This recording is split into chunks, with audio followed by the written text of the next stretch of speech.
Jagdish, it's a pleasure to be here because Major Arya is a well-read man, and he has spoken in many places, and he's now widely known. We are today on a very important topic, which is of vital consequence for our security, the future, and that is the issue of Afghanistan and the pending issue of the POK, that is the Pakistan occupied Kashmir territory, which is part of Jammu Kashmir, but due to our mistakes or folly, we froze the matter when we could have taken the whole of Kashmir in 1947. The immediate provocation for the urgency, which caused the urgency for discussing this subject, is the February 29th, 2020 agreement between the United States and Taliban. Now, Taliban is not a part of any government.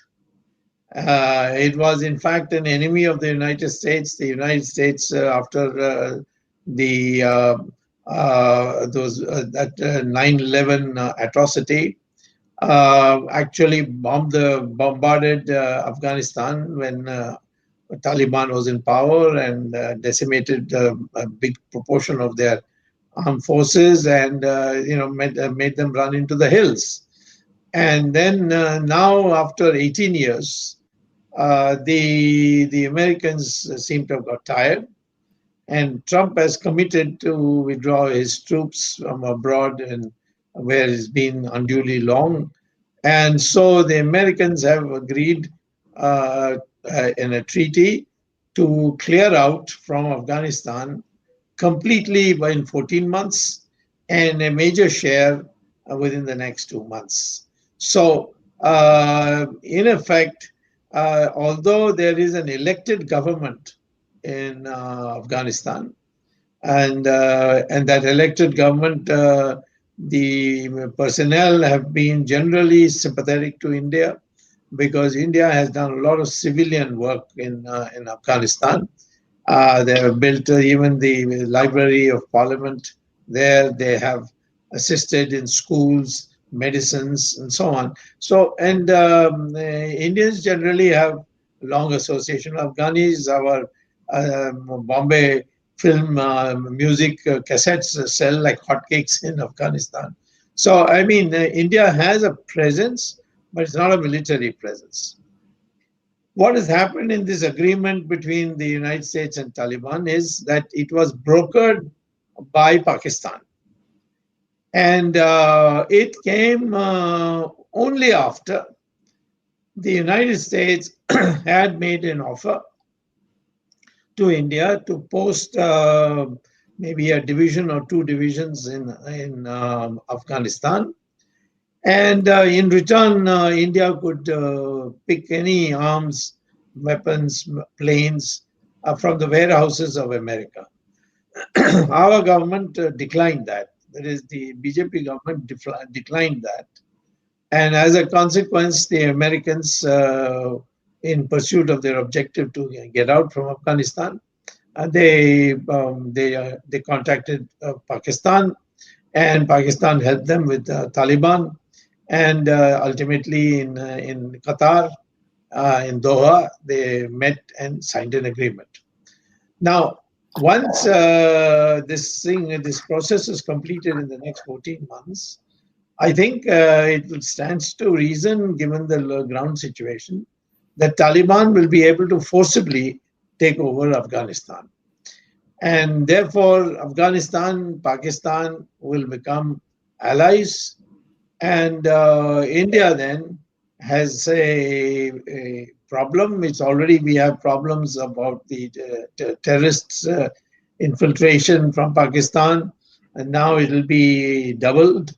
So it's a matter of great concern. So what do we do? Do we dare to make any preemptive action? And if so, what kind of action? Is doing nothing an option?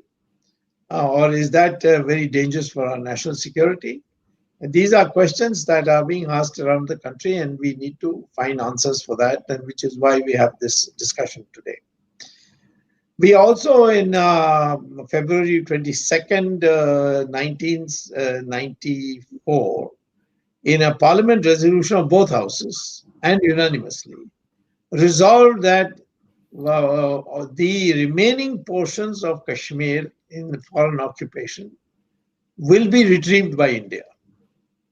And so, obviously, the first candidate would be the Pakistan occupied Kashmir, or popularly known as POK. And the question is whether we are in a position to do it. In 1947, we went as far as Muzaffarabad. In fact, our flag was to be hoisted, but the English commander of our troops at that time, it was a hangover still continuing, he mischievously hoisted the Pakistani flag instead of the Indian flag, although the Indian troops were all there. But meantime, Jawaharlal Nehru went to the United Nations, and we had to withdraw our troops. And so Muzaffarabad and all these other parts of POK is now in the occupation of Pakistan.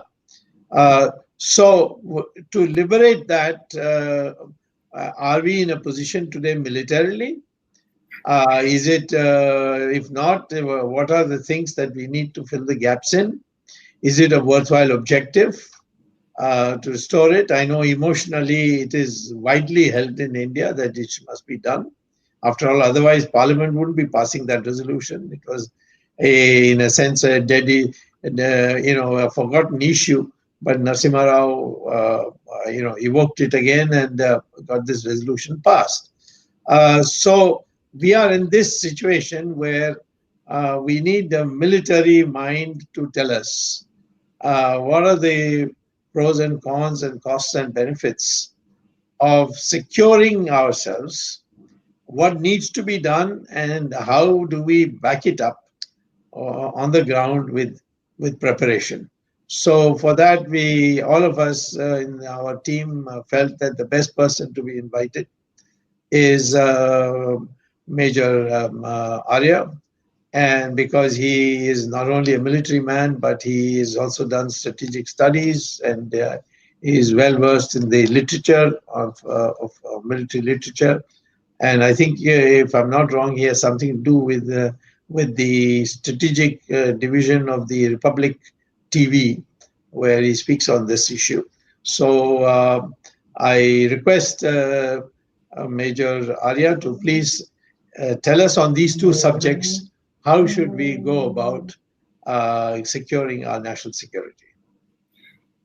First of all, thank you, Dr. Swamy, for inviting me. It's a great honor and privilege. You mentioned about Afghanistan, what should be our military strategy, and then you spoke about POK. Is it retrievable or not retrievable? Yes. For a very long time, until recently, as recent as 3 or 4 years back, I have held that India should have nothing to do with Afghanistan. And today I take this opportunity to actually say that I was wrong. You cannot say that we are not interested in war. War is interested in us. For a very long time, it has been held that Afghanistan is the graveyard of empires. Be that as it may, sir. The thing is that... just interruption, not for Ranjit Singh. Yes, not for Ranjit Singh. You're very right. So what has actually happened is, very recently, the Afghan Taliban said that after Eid, they will launch jihad inside India. They threatened India. And as you very rightly mentioned, Dr. Swamiji, that this entire deal that has been brokered by Pakistan is also because there are many factors, but one of the factors is that traditionally Pakistan has been looking for strategic depth. That was the reason why it started this entire terrorism in Kashmir, started terrorism in our Punjab with the bogey of Khalistan, etc. And it is the same thing that it's trying to do with the Jundullah terrorist organization in Iran, and a similar tactics is being played out in Afghanistan beyond the Durand line. Now, what we must do is understand 2-3 things, and this is what comes to mind, sir. Number one, the Americans will leave, and when they leave, there will be a vacuum. The Taliban will take over in all probability. Pakistan is broke, and Afghanistan has a lot of mineral wealth. The one nation that can take advantage is China. So we're looking at a very poisonous cocktail of the Taliban, who are Islamists and religious fanatics. We're looking at Pakistan, which is a nuclear state and highly unstable, and then we're looking at China. Now, none of these are our friends. Sir. None of these are our friends. We have to move into Afghanistan. Simply building libraries and their parliament and dams and hospitals will not do. And for a very long time, sir, I've held that, don't go to Afghanistan. But if we don't go to Afghanistan, Afghanistan will come to us. Yes, right. It is not simply, sir, a factor of, as many people say that we get a road to go into Central Asia. That is one part of it, which is why the Chabahar port is there, and which is why our understanding with Iran is present. But also the fact that a dangerous and unstable Afghanistan is dangerous even for India. How do we put in troops? Can we put in troops? It would largely, I would say, but I will have to qualify it, sir. I say yes, number one. But how to do it? If we get a guaranteed way in and out. In the army, we call them lines of communication and supply. For example, we know that various times when America used the Karachi port, and all through Pakistan, they used to put or send their military material, to go deep inside Afghanistan through the Torkham Gate. Whenever they had a problem with Pakistan, Pakistan would, so to say, switch off the tap. And then the Americans would have to spend billions of dollars sending it by air. So this is one danger that we would like. And secondly, also the fact that Afghanistan has always been unstable. What America did wrong was they tried to stabilize Afghanistan. Now, we are people, America doesn't have too much of a history anyway. They are a very, very young nation. India is thousands and thousands of years old, and we have our books to tell us that if Afghanistan is unstable, let it remain unstable. Let us find stability within that instability. Dr. Swamy, sir, I don't know if I'm making sense here, but what I'm trying to say I understand what you're saying. Yeah, go ahead. So what I'm trying to say is that don't try to reform Afghanistan. Don't try to say that there will be a democracy. Karzai has been known very widely as the mayor of Afghanistan, or mayor of Kabul, rather. He used to be called the mayor of Kabul, and Karzai would be called the mayor of Kabul. That is because the Americans have traditionally wanted to bring democracy. Afghanistan does not want democracy. Yes. The Afghans have traditionally respected force. Sir. Yes. So let us understand what they respect and what they want. Yes.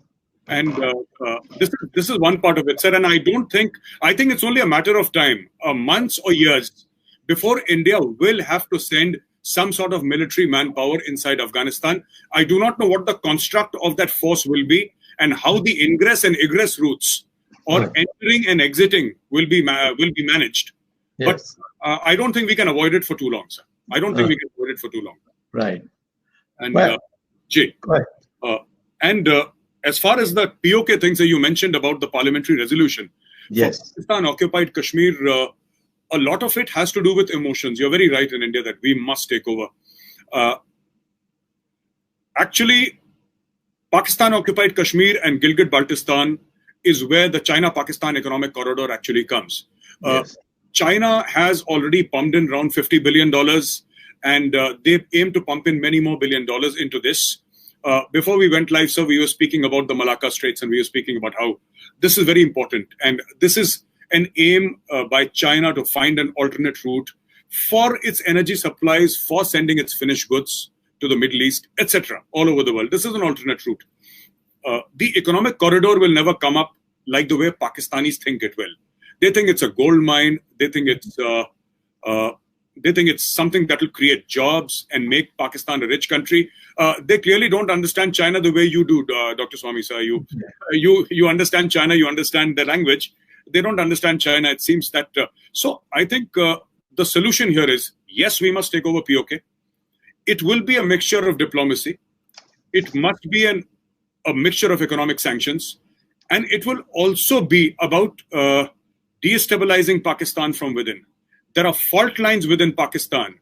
The Shia-Sunni divide, the Deobandi-Barelvi divide. There are the Seveners, there are the Twelvers, there are the Ahle Hadith.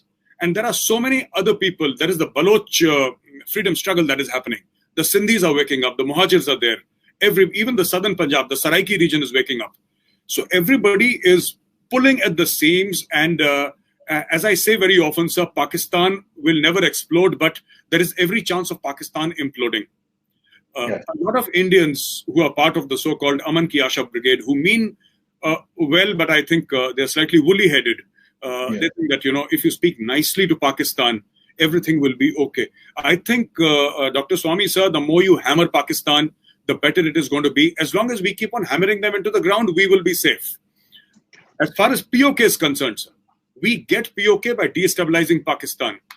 We are not going to ask our 14, 15, and 16 Corps of the Northern Command to walk into Pakistan. There is a certain nuclear threshold that Pakistan has. Yes. And there are enough crazy people inside Pakistan who may at least threaten to use it so that the international community starts interfering, if not actually use it, sir. Yeah. Destabilize Pakistan, sir. And then approach it from that direction is what I would think. Right.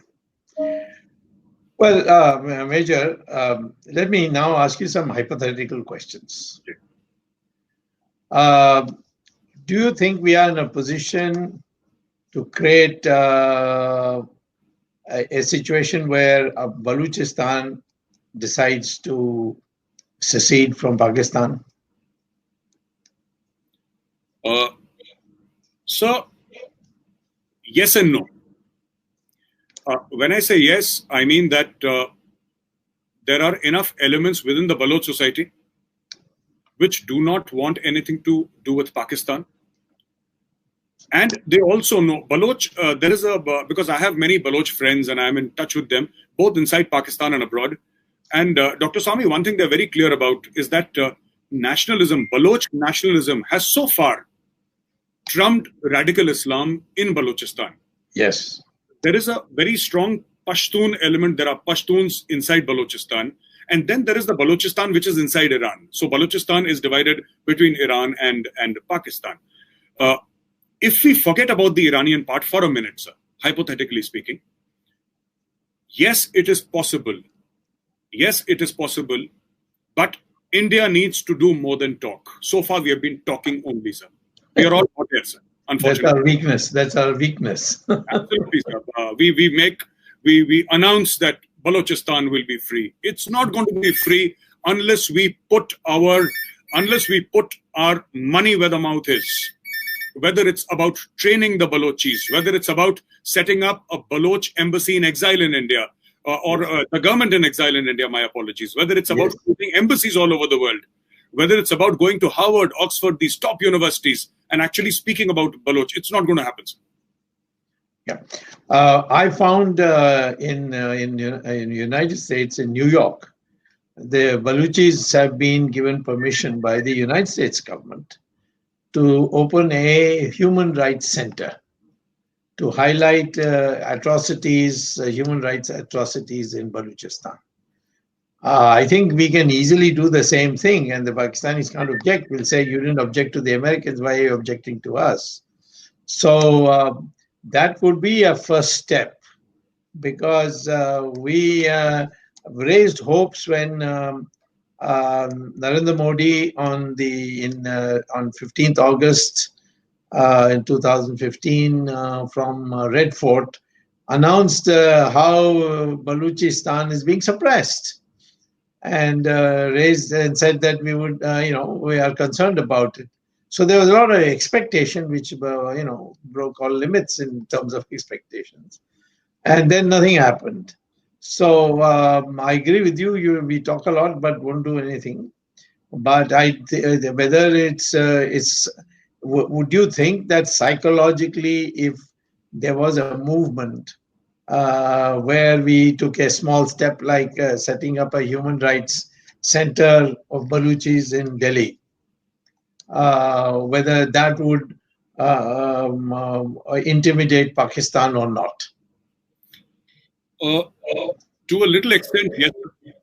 So Pakistan is the only country that I know which suffers from schizophrenia, so the entire country. The way it happens is that Pakistan at one level has a civilian facade who will go and address these issues like the United Nations, etc. But the power is actually, as you know very well, Dr. Swamy, The power is with General Bajwa, it's with the army. Yes. And the army doesn't care what happens. So definitely setting up a human rights cell in India, in New Delhi, will be a welcome first step. But it will be a step in a series of steps that India must. Dr. Swamy, I agree. What I'm saying is we have not even taken the first step, and this is an easy step to take. Yes. And it will, in terms of atmosphere, it will make a difference. And then you have to follow it up with other steps. Let me ask you another question. There's no doubt that if Taliban takes over and then it advances the cause of Islamic terror, United States is going to be nervous. It's not that the United States could not be penetrated. After all, the 9/11 incident clearly shows that the United States was penetrated. People who had gone there to take lessons in how to fly an aeroplane, afterwards converted them into suicide bombers. Yes. So United States could, and the United States had shown interest both in terms of in time of Iraq and now that they would like to partner with India in tackling these hotspots. So should India be proactive and explore with the United States this possibility, or do you think that we could start probing the Chinese to see whether they would have an informal understanding with us on this issue? My own visits to China, which have been quite regular in the last 30 years, suggest that the Chinese, when their guard is down, are resentful of the fact that in Xinjiang, terrorists trained in Pakistan have found their way through the Karakoram Pass to Xinjiang. And to me at least, because of my long-term association with them, they have been frank in stating that they are disappointed with Pakistan on this issue.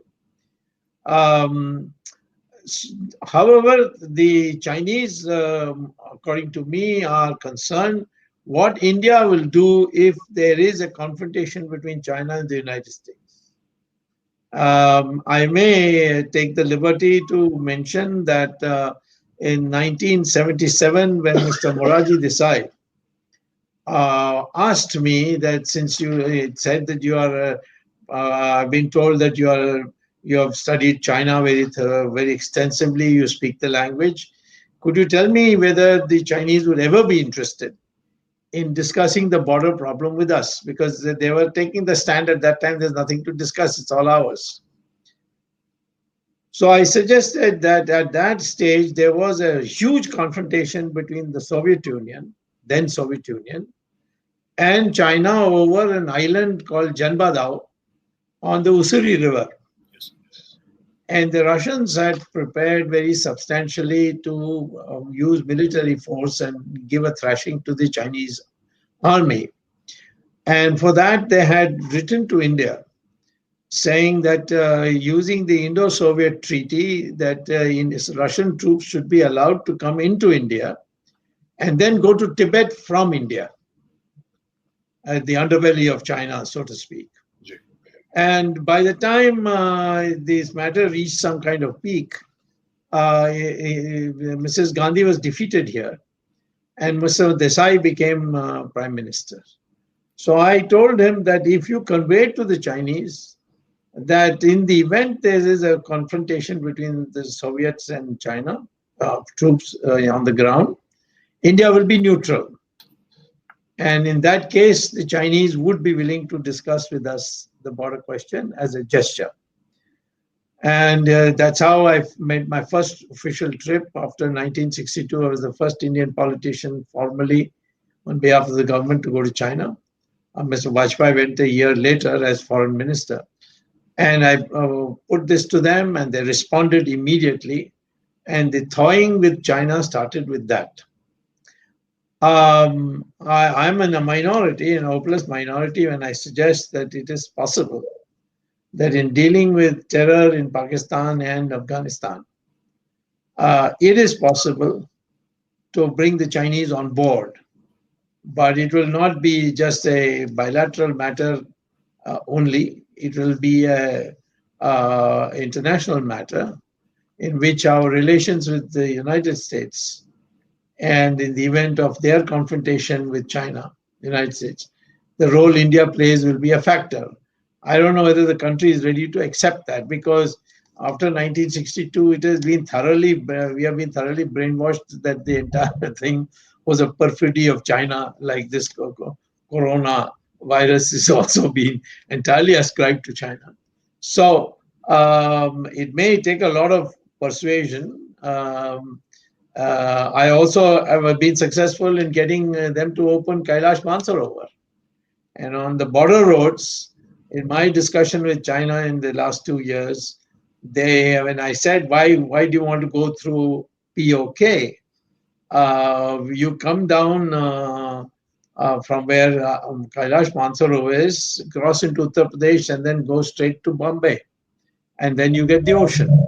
Or you come from Kunming via Rangoon and then to Calcutta and then get the ocean. And they were very, very enthusiastic about that. They said, yes, we would like to discuss that. So we have two options. Either we decide to make an agreement with the Americans that we'll send the troops and they give us the weapons. Or with the Chinese, that the two of us have to deal with Pakistan. And we have to make sure that the government of Afghanistan is an independent government and not a terrorist government, because that will affect their Xinjiang also. They will also have this problem. So I am sorry to take up so much of your time, but the fact is, I'm saying that you are now in a situation where you just more or less painted a stalemate. That we should do this, but are we going to do this? Have we got the wherewithal to do it? So now I'm suggesting you another way of going about to deal with this problem, and what is your opinion on that? Sir, absolutely. There are two things Dr. Swamy. First of all, after the 1967 skirmish, yes, that's right. There has been no bullet fired along the line of actual control. Yes. There have been fistcuffs and there have been a few odd kicks, throwing of rocks, but this is typically not how armies behave. So if two armies are facing off and they're not shooting, which means they want to talk, the Chinese want to talk. Yes. So rather than getting into this rut that 62 happened, what has happened in the past. We cannot undo it. But the fact of the matter is that unless we speak to the Chinese, there is no going forward on this, simply because China is willing to talk. And the fact that China has again not picked up weapons, it's not like the line of control where there is firing and killing every day. And 1967 is more than 50 years. It's been a very peaceful border. And our media, unfortunately, covers mostly when we say the Chinese have come inside India. So there is this thing in breaking news, China. Not many people know that we go across. I was posted there. I have been into China so many times. Many people have told me that. They gave us Chinese chocolates. And we gave them almonds, I remember. And I don't smoke, but they had cigarettes. They exchanged cigarettes, and it was all right. These things keep on happening on the border. I think China wants to talk. Very interesting, Dr. Swamy, what you mentioned about Afghanistan. Yes. This is something that we need to start exploring and get rid of these cobwebs in our mind. That, ye cheez aise hi ho sakti hai aur dusri tarike se nahi ho sakti. It's not like that. So, while Afghanistan will remain unstable, and I'm saying will remain unstable because it has been unstable for the past 1,000 years. So, we haven't seen a stable Afghanistan for a very long time. You very rightly mentioned when Maharaja Ranjit Singh came and this entire thing was under his control, but that was for a short period of time. And after him, the Sikh empire collapsed after Maharaja Ranjit Singh. That's right. So what we need to do is absolutely talk with the Chinese. I think Chinese will have a big role to play in post-America Afghanistan. And India should partner with the Chinese. The Chinese can't do it alone. And the Pakistanis will always have an angle, sir. Yeah. Pakistanis will always have an angle. Their angle, even in 1989, 1990, when terrorism started in Kashmir, they took Afghans from Afghanistan who were there in the refugee camps near Peshawar, and they pushed them into Kashmir. And this is exactly what they're planning to do right now. That is what the Afghans The Afghan Taliban spokesperson has said that they're launching a jihad against India after Eid. So I think China is the whip that can put Pakistan in its place. And if there are interests, common interests between India and Afghanistan, India and China and Afghanistan, I think a large part of the problem may have been sorted. Maybe we can have a joint force with the Chinese. Why not? If we partner with them in the United Nations in Africa, why not in Afghanistan? That's right. Chinese put up a core, we put up a core, and let's look after Afghanistan. The civilian leadership, political leadership of Afghanistan is totally in favor of India and China coming together. Absolutely, sir. Absolutely. And whether it's Karzai had come here and had a long dinner meeting with me. And he told me very clearly that they don't trust the Americans, they can leave tomorrow. This he told me 2 years ago. And that's exactly what has happened. I said, Americans making an agreement with Taliban, I can't even think of it. He said, no, you see, it will happen. And that's what happened. So I think because we are all then neighbors, it's China, India, and the Afghan civilian population, civilian leadership. These, if they come together, Pakistan will be thoroughly isolated. Either they'll fall in line or, they'll learn a lesson. So that's one option. I'm not saying how it's going. I know that things which people told me China will never agree, I got them to agree. One was Kailash Mansarovar. They're a communist country, and they agreed, and they have never stopped that particular route. They have stopped the Sikkim route, but the route that I got open, they have never changed anything. Similarly, as a commerce minister, I signed a trade agreement with them, which for 10 years they were refusing to sign. And so they are a very sentimental people, not cold calculating as most people think. Cold calculating the Americans. It's all cost-benefit analysis. But the Chinese are very emotional people, and I think, unfortunately, the 62 has still clouded our mind, and Henderson Brooks' report is not yet being released, so people really don't know what all happened. But I think I'm glad to hear from you that this is an option that we could explore. And I think on this line, we should move forward. Absolutely. Now, the issue also is this, that the matter of jihad and the matter of what they call as the ISIS caliphate. I mean, that's got a lot of following now in Pakistan and Afghanistan. Now, and this caliphate had always, the caliphate was once defeated by the Gujaratis and the Marathis and the Andhras coming together and going to Sindh and defeating them. That was the time of Umar. And Umar got a shock of his life and didn't live very much after that. So, but it's always been a goal. And the ISIS very clearly has said that India is an unfinished business for them. So I think Afghanistan is just not only a question of Pakistan gaining a foothold, but I think it's a very important angle in the fight against jihadi terrorism. Absolutely, sir. Absolutely. If I may, Dr. Swamy, add a couple of sentences here. Not just in Pakistan and Afghanistan, but also within India. We see a lot of people from Kerala going to fight jihad, and it's there. Kerala is very badly afflicted with this disease of the caliphate. And there are many other parts in India. In Kashmir, if you see, all those terrorists were there, they're waving the ISIS flag. So clearly there is an ideology at play here, an ideology that is present within India. And I say this very often, and people don't take it seriously, but people are like that, sir. But I often say that the doors of India's forts have always been open from the inside, sir. We've always had people inside who are opening our forts from inside. And this is something to watch out against. Yeah. Jagdish, you want to say something? Or Dr. Swamy, Swamy, our topic is POK and others. Just wanted your view. What is so sacrosanct of the McMahon line when we deal with China? Can you just give us a brief thing about some places it is acceptable, some places not acceptable. Yeah. Tell us something on the McMahon line.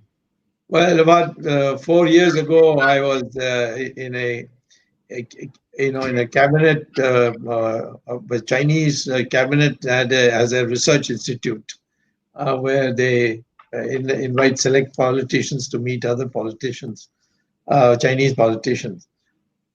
This question of the border came up, and they said to me, you are a man who has been anti-imperialist. How can you even think of McMahon line, which was an imperialist drawn line? So I said to them, yes, normally I would agree with you that it's an imperialist line. I would have touched it. But I found that with Burma, you signed an agreement in 1963 where you have declared that McMahon line is the international boundary between Burma and Myanmar and China. And so you have accepted the McMahon line, and McMahon didn't draw two lines. He drew only one line, which went across to Burma also. And so if you have accepted with Burma, why can't you accept it with India? And the minister across, I think Jagdish, you were there, I think, if I'm not wrong. Yes. It was in 2009. Yeah, that's right. That lady who minister, she was so shocked. Then she turned around to her seniors, and then they whispered to her that it's a fact. So then she said, well, then we can discuss that a little later. So as far as McMahon line is concerned, not an inch we can give the Chinese, because they have accepted McMahon line with Myanmar, so they must accept it with India. The only issue is how we are going to deal with that portion in Aksai Chin. And I think the Chinese have had originally built that road because they have wanted a connection with from Tibet to Xinjiang, but now they have got enough roads, and this particular road is redundant. And I think in a comprehensive, the Chinese are not going to discuss the border separately. That I know their mindset. They can make it as part of a general package of political understanding. See, after all, we have to be very clear. Suddenly, I don't know what happened to our government. For so many years, we have never regarded Taiwan as a separate country. And all of a sudden, we are now discussing the WHO, they should sit as a separate country. Now, that's a game two can play. Tomorrow, if the Chinese start saying, okay, Kashmir should also sit in the United Nations. We'll be, where does this all end? And especially once you have agreed, whether it was right or wrong, I'm not going into that question. But Taiwan was always regarded by India as an integral part of China. And so Tibet too. In fact, Atal Bihari Vajpayee went to the extent in signing an agreement with China that the Chinese who had partitioned Tibet into 4 parts, and 3 parts, they had merged it with surrounding states. So Guangzhou, then Sichuan, and the Vajpayee signed an agreement recognizing that division also. And today's Tibet in China is only 1/4 of the Tibet that we originally agreed to make it an autonomous region of China. So, and now to suddenly turn around, and say, no, we want to break that agreement, means a all-out confrontation. And I don't know whether whether there are better alternatives than that. Yes, sir. Major, do you have any reactions to this? Absolutely, sir. You're very right. If they have agreed with Myanmar, I think it will not be very, good, if I can say on our part, to say that, okay, you've done it with Myanmar, but don't do it with us. You need to have a standard platform. You do it for them, you do it for us. I absolutely agree with you, sir. That's number one. Number two is that, like you said, China is very emotional. People are very emotional, not the robos that the world makes them out to be. You're saying that because you've studied them very closely. You have friends in China. You've been to China so many times. But from a point of view of an Indian who's never been to China and who's only been fed a certain kind of, so he will not be able to do it. Yet, sir, I would just like to make one statement here from the Ramayana, which says that sir, bhai bin hoy na preet. There is no friendship without fear. So we become strong. And we become China, sir. And then we become friends as equals. Agreed. Absolutely. There's no question of not developing our friendship with Indonesia on the question of Malacca Strait. Absolutely. Absolutely. There's no question in telling Nepal straight away that, listen, if you want to be neutral, we have no problem, but you can't lean that way. Yes. And I'm glad that my initiative in Sri Lanka has achieved that purpose. Now, Rajapaksa was totally leaning towards them because we were chasing him because he had finished off LTTE. So the Congress party and the DMK government wanted to punish him. So, but I brought him when he had lost the election, and I brought him here. And there was a meeting between him and the Prime Minister for more than an hour. And that I think that India is against Sri Lanka or against the Rajapaksas, that has been removed. And today, the Chinese and the Indians have the same status in Sri Lanka, and which is all that we want. We don't want them to necessarily become our camp followers, but they should not become anybody else's camp followers. Absolutely.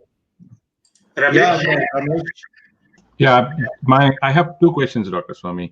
Yes. One is what is Russia's influence in that area? Because Russia had a bad experience with Afghanistan. So, I mean, in the future, what do you see? I mean, Major Gaurav can also jump in. So, first question. Okay, you finish. Then I'll ask. Okay, I answer that, Major, and then the Major also should hear his input. I would say that was Soviet Union, and so they had Kazakhstan, they had Uzbekistan, they had all that to get into Afghanistan. Today, they are nowhere there. The Uzbekistan couldn't care less about Russia, or Kazakhstan couldn't care less about Russia. So Russia is nowhere in this particular region. And I think we have made a big mistake by buying S-400, although it's a good machine, but all its software is Chinese. And the Americans are not going to sell you any weapons because the Chinese, they are very sensitive about the Chinese, high-tech instruments that are put in various places. Look at what they're doing on Huawei. Most of the world is accepted of Huawei, but the Chinese Americans say, no, we won't accept it because it will give enormous power for the Chinese to penetrate our country. So I think we must understand that in the Soviet Union is no more there. And if it's a question of buying American arms or the Russian arms, I would any day prefer buying American arms. Absolutely, totally concur with Dr. Swamy because we have bought significant Russian equipment. In fact, in the Indian Army, the majority of our equipment is Russian, and truth be told, it's not very good equipment. Yeah, the quality is not very good, and the Russians, once they have sold equipment to you, can be extremely tough to deal with because they know that you have their equipment. Yes. Today, if we have foreign exchange to buy equipment, as far as the S-400 also is concerned, this whole software issue about the Chinese, it's also how one equipment marries with the other equipment. Correct. S-400 will not work in isolation. It will be part of an air defense web. Now, you can't have some of the software that is Chinese and some of the software that is American. The Americans will forever be jittery. They will forever be jittery. That's right. That's right. Yes, Arvind? Thank you very much. No, there's a second question. Major Gaurav Arya. Wait a minute. One more question was there. Yeah. The second Ramesh, part. You had another question? Yeah. I have the second question. Yeah. I know we have talked about this, but this whole debacle, I would put squarely blame only on Nehru because this debacle could have been completely avoided. This nonsense that we're dealing with today, called Pakistan, could have been completely avoided. But how do we get away from that severe impact? I mean, I just want both of your opinions saying that, because it has caused a huge impact for 70 years of dealing with this cancer called Pakistan. General, I mean, Major, you deserve to be general, but anyway, No. you would have been if you didn't have that accident. Sir, I would like to say that as far as Pakistan is concerned, this entire thing about Nehru, which is being spoken so much, I think it's more about personal ambition. The idea that the world should see me as a great statesman, a larger-than-life figure who changed history, at the cost of India. Yeah. So he wants to be a great statesman, wanted to be. I have nothing to say, but today, if you go to the National War Memorial, all the names written at the National War Memorial, 70-80% of them are because of Nehru's flawed policies. We have lost thousands upon thousands of our soldiers fighting in Kashmir. This complete area of the left side of 14 Corps, 15 Corps, 16 Corps, the entire Northern Command minus the line of actual control of the Chinese. It has cost us deeply. And the only thing, and I believe this very strongly, many people say it's a romantic idea. It is not possible, but I believe it is possible. And I hold fast that there can be no friendship with Pakistan. There can be no friendship with Pakistan. Pakistan has been raised, has been brought up, has been created on the basis of Hindu hatred. This is the truth that we must accept. And, whether you watch their television programs, whether you watch their movies or any other cultural things that Pakistan creates, you can see this. It's very blatant. It's in your face. They will never accept. Now, all these people, this people talk about Ghazwa-e-Hind. It's spoken about in social media. The problem is not whether it's true or false. The problem is that a vast majority of Pakistanis believe in Ghazwa-e-Hind. They're willing to send their sons to fight and die in Kashmir and the rest of India. Today, it is the Indian army that is stopping those terrorists in Kashmir. Otherwise, you would be having, like previously, it's only in the last few years that we have managed to stop them in Kashmir. Otherwise, you know very well, Mumbai happened, 1993 Mumbai happened, 26/11 happened. So many things, Delhi blasts have happened. These things will continue till the time Pakistan pays a very, very disproportionate price to its adventurism in India. This will not stop unless we make it stop. One short point, if I may. Foreign policy can be structured on intention that you perceive of the other side. But defense policy must always be based on the capacity of the other side, whether they are your friends or your enemies. If they have a capacity to come in large numbers across the mountains and hit you, you better have the capacity to stop it. Just because they are you imagine them to be your bye-bye, therefore you just don't allow defense expenditure to be even the minimal. So intentions for foreign policy and capacity for defense policy, that should be our approach to this problem.